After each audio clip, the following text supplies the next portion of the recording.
Blay a P. Rocky Perlocky was now suk wo up Yiki Kubor how new channel. Ki Kubor ki wakwa opens now chapi watch PNgat M.D.C sahaka ein POCSO. Hadien wa onka medical report watch slaitbor uwi Khynnah uwada yok wo penlight naka farmhouse yang o.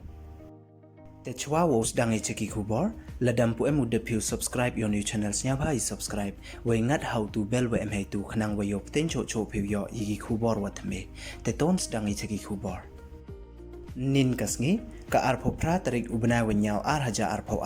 ki pulit ka West Garo Hills District dalai kan re biang ki ya ka farmhouse u M.D.C sachisin we heini ilai kan re da chem ya ka wi ka duar wakhian ka waman kam ka secret door we hadien wa da tempra ya ka te ka duar da chem wa em ki tiar tempedung dailang wa ki wi de ki tiar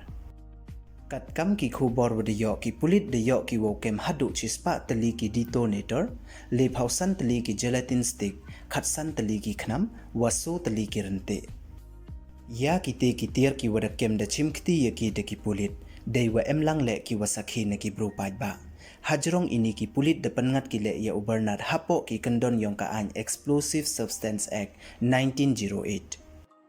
The M.D.C ka kanhun na ka District Child Protection Unit wa ki pulit ka West Garo Hills District ki wadaya lai nin kasngi cha ite itaw yo chim yi ki sula wa ki kot ki sla yong ki Khynnah ki wadayo wo penlight na ka te ka thaw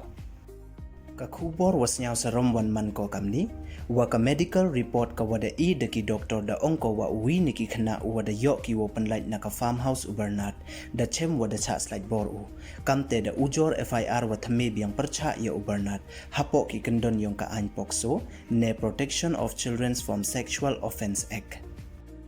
kamte ka yung bichar u Chief Judicial Magistrate da ebor u ye ki pulit wokso ya ubernat prasngi